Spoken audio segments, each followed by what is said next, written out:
Morning बच्चों, आज मैं क्लास 9th में लाइन और एंगल, रेखा एवं कोण बताऊंगी। मैंने इसकी पीडीएफ आपको पहले ही भेज दी थी। अब मैं उसके बारे में बताऊंगी आपको कि लाइन क्या होता है। बच्चों, लाइन असंख्य बिंदुओं को मिलाने पर जो चित्र हमें प्राप्त होता है, इसे ही हम क्या कहते हैं? लाइन कहते हैं। ठीक है। लाइन क्या होता है? सबसे पहली चीज़ कि एंडलेस होता है, यानी इसका कोई अंत्य बिंदु नहीं होता। मतलब इधर से भी ये एंडलेस होती है और ये इधर से भी एंडलेस होती है। इसका कोई भी एंड पॉइंट नहीं होता। ये क्लास 6 में आपने रेखा, रेखाखंड और किरण पढ़ा है, उसी को मैं रिवाइज कर रही हूँ। दूसरा देखो बच्चों, रेखाखंड यानी लाइन सेगमेंट। खंड का मतलब क्या होता है? देखो बच्चों, खंड मतलब होता है कि भाग, यानी रेखा का एक, किसका भाग कह रहे हैं? रेखा का, यानी लाइन के एक भाग को हम लोग क्या कहेंगे? रेखाखंड कहेंगे। जैसे इस AB लाइन का ये CD रेखा खंड है, तो CD रेखा खंड है। ठीक है। अब ये क्या होती है? इसमें दो अंत्य बिंदु होते हैं, यानी दो इसके एंडिंग पॉइंट होते हैं, यानी दो एंडिंग पॉइंट होते हैं। ठीक है बच्चों, यानी C और D इसके एंडिंग पॉइंट होते हैं। इसको हम लोग कैसे डिनोट करते हैं? C और D है तो इस तरीके से डिनोट करते हैं। और ये रेखा थी तो ये AB को हम लोग दोनों तरफ से एरो प्रेजेंट करते हैं कि ना इधर से इसका एंड पॉइंट है, ना ही इसका इधर से एंड पॉइंट है। अब बच्चों आते हैं किरण और रे पर।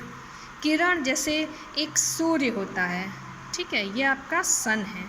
सन क्या करती है? आपको रेज देती है, यानी एक इसका क्या होता है? इनिशियल पॉइंट होता है।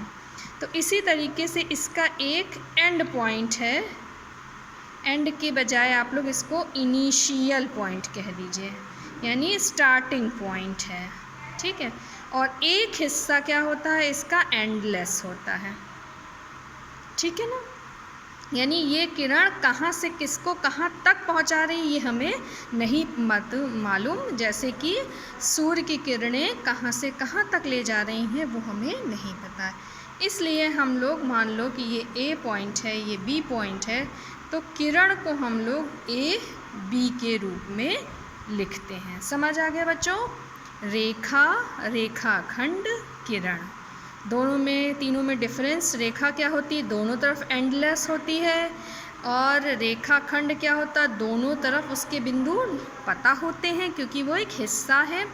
और किरण क्या है? किरण एक से निकलती है, एक सोर्स से निकलती है और दूसरी तरफ एंडलेस हो जाती है। ओके बच्चों, रेखा, रेखाखंड और किरण। अब बारी आती है कोण क्या होते हैं, एंगल क्या होता है।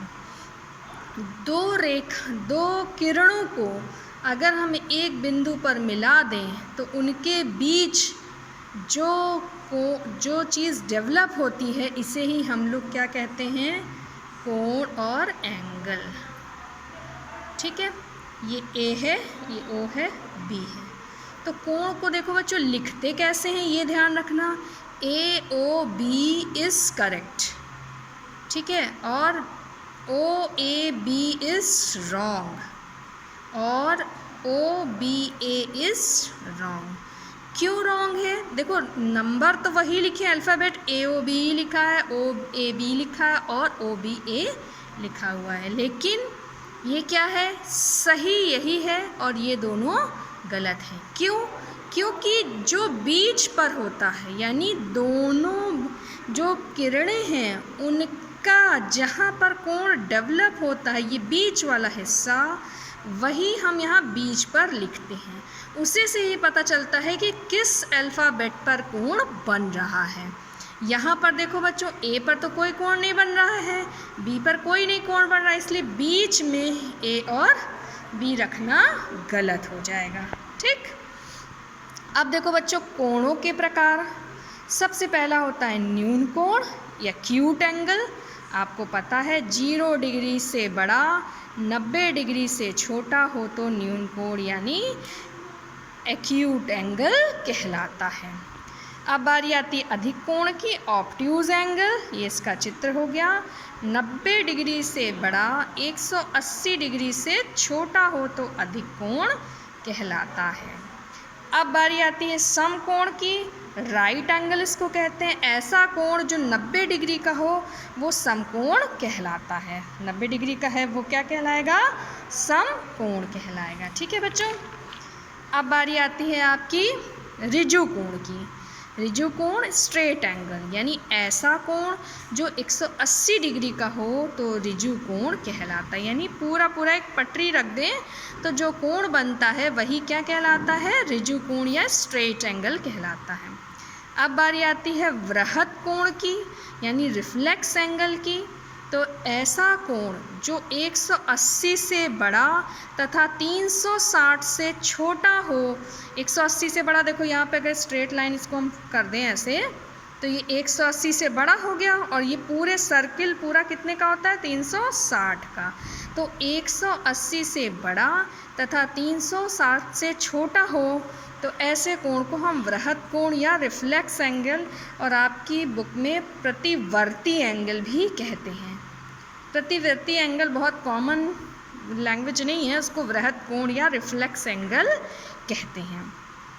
अब बच्चों देखो, कोणों के रैखिक युग्म यानी linear pair of angles. Linear pair of angles, ठीक है। अब देखो लीनियर का मतलब क्या होता है कि सीधा, सीधे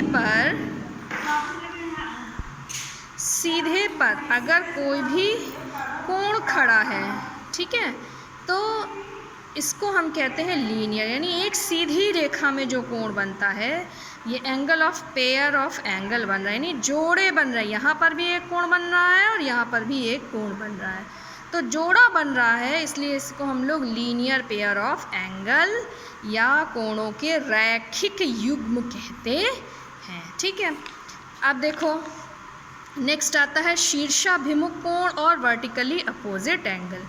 शीर्षाभिमुख कोण ये सब आपने पढ़ा है, लेकिन आपको मैं रिकॉल कर दे रही हूँ। शीर्षाभिमुख कोण में क्या होता है? दो रेखाएं आपस में कट करती हैं, यानी क्रॉस बनता है, तो उसमें अपोजिट एंगल्स आपस में इक्वल, यानी ए बी के बराबर होगा, सी और डी के बराबर होगी। ये कोण आपस में बराबर होंगे और ये वाले कोण आपस में बराबर होंगे। इसे हम लोग शीर्षाभिमुख कोण या वर्टिकली अपोजिट एंगल कहते हैं। अब बारी आती है कि किसी भी प्लेन में कोई भी दो रेखाएं हैं, या तो वो इंटरसेक्ट करेंगी यानी प्रतिच्छेदी होंगी, और या अप्रतिच्छेदी होंगी। अप्रतिच्छेदी को हम लोग कहते हैं पैरेलल लाइन। जैसे आप लोग अपने घर में पैरेलल सूट पहनते हो, कोई भी जैसे आपकी मेज है, मेज की आमने सामने की भुजा कभी भी मिलती नहीं है। खिड़की है, खिड़की के दरवाजों आपस में नहीं मिलते हैं, तो इस तरीके की लाइन को हम लोग पैरेलल लाइन या समांतर रेखा कहते हैं। ठीक है बच्चों।